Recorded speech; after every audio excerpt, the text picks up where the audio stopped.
सद्गुरुनाथ महाराज की जय, महायोगी स्वामी उमानंद सरस्वती की जय।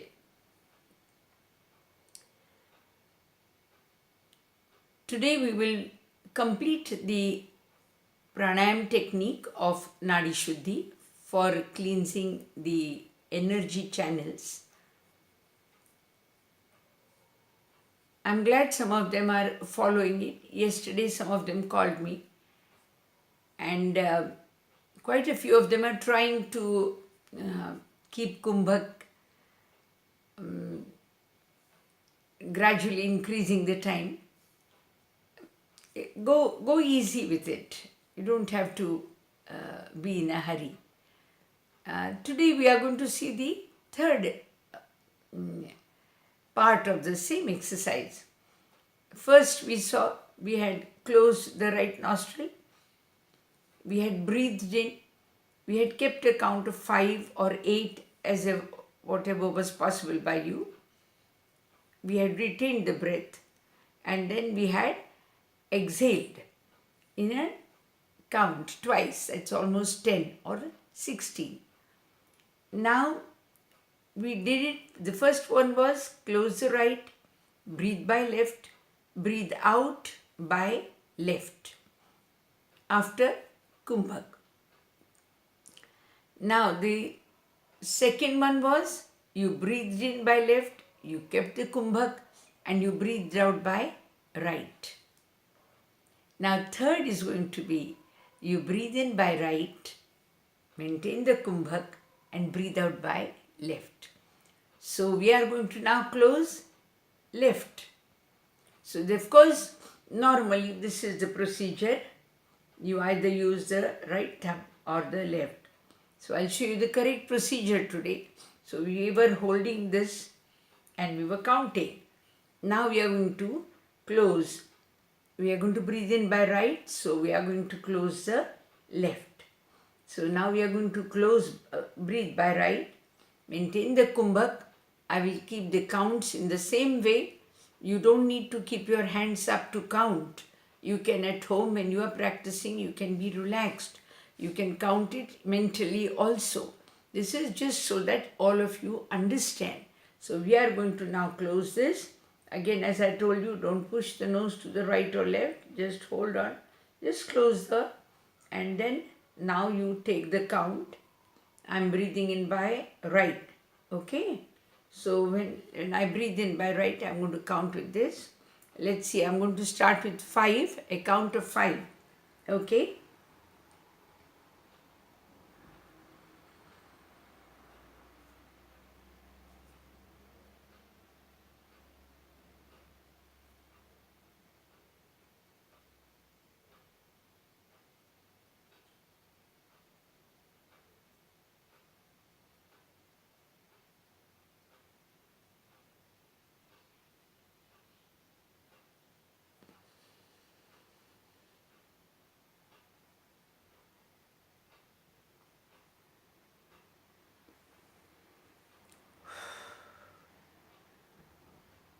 Yes. We inhaled 5 counts. We withheld Kumbhak, we practiced 20 counts and we exhaled by 10 counts. Should we do it once more? Let us see. Again we'll do it. We'll keep the same count.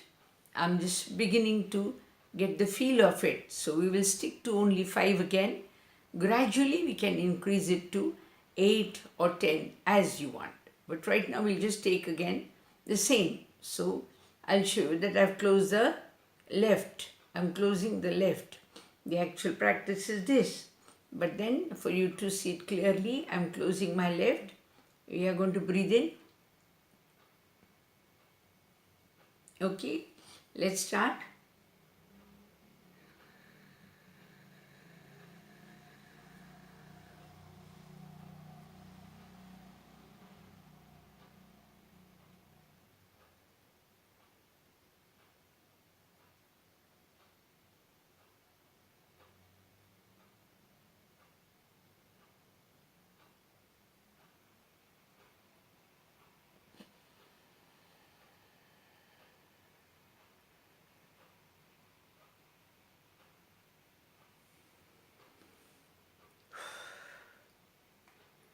Alright. Now we have done it with 5 counts. I will allow you all to practice more of it.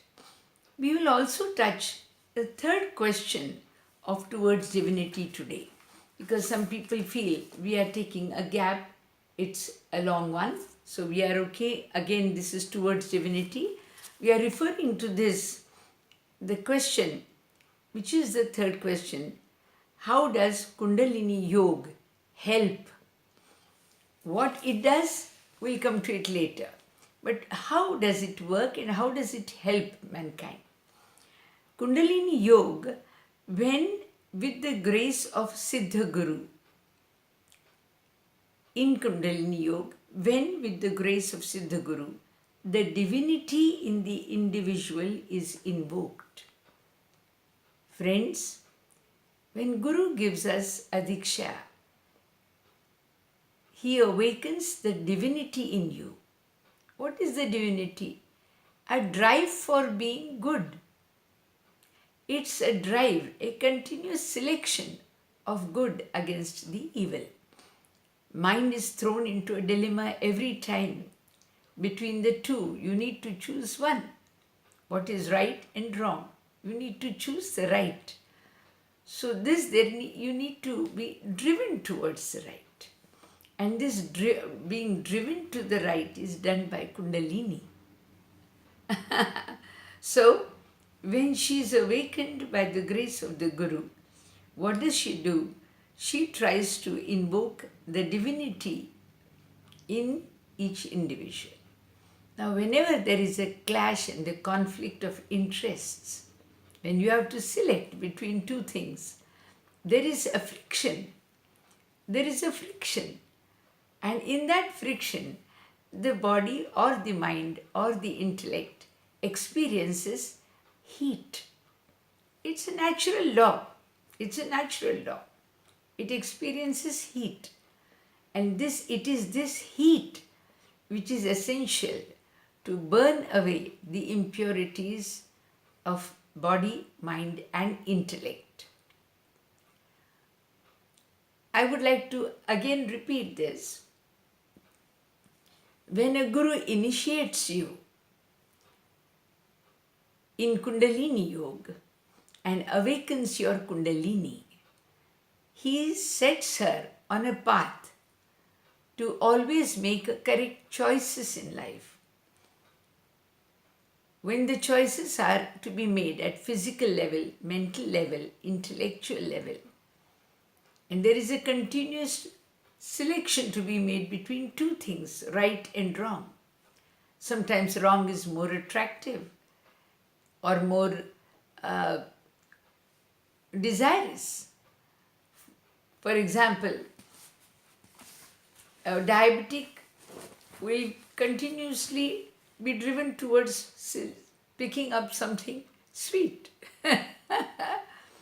He is driven to it. A normal person might not be driven to it. So similarly,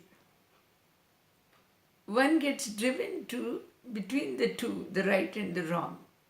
Most of mankind is driven towards the wrong. Because it's desire. And then suddenly the consciousness rises up and says, well, that sugar is not for you. That sugar is not for you. So you have to restrain yourself. Now, in the process of restraining, when it is a choice between right and wrong, and you need to choose the right at physical level, mental level, intellectual level, there is a friction, and this friction is essential to create heat. That is the heat of Kundalini. And this heat, it is not something that can be measured by temperature or by holding hand. No, it's the heat, a normal resistance which creates heat. And that resistance which creates heat, in that heat, the impurities of the body, mind, and intellect get burnt away. That is the actual essence of Kundalini Yoga. So Kundalini Yoga is just a sharp awakening of your consciousness. Once it is done, it is difficult for the person whose Kundalini is awakened. For the person, it is difficult to make a wrong choice, a choice that is wrong. He has to be driven. She has to be driven to make right choices. So, that is the actual essence of Kundalini Yoga. And this, because it purifies body, mind, and intellect. It also has the capacity to purify the past, the present, and the future. Whatever karmas we call it, it has a right, it has the capacity to purify. Now, friends, in my ashram, whenever I used to go, we sometimes had cough, sometimes had cold. Unknowingly, we used to go close to the Guru. And she used to say, don't pass it on to me. Do meditation and let the heat in the body drive the cold and the cough away. Could this sort of a heat purify all the diseases that mankind is facing today? If Kundalini Yoga can purify the system physically, I'm sure a lot of elements could be cured by meditating. By meditating, there are going to be conflicting issues in life. Try and stick to the right path. Do this Nadi Shuddhi. Meditate for half an hour daily. And in your life, make right choices. I think we know the 3 steps of Nadi Shuddhi. And we also need to know how, by meditating or allowing the Kundalini to rise, we are going to try and purify our system. Physical, mental, intellectual. Spirit has to only shine then. People ask me, why do you need to work so hard now? You're 70. Anyway, when the time comes for a person to go, that person goes away. But till then, the only way to live decently is by working. You should all keep working. This is Swami Radhikanand from Pune.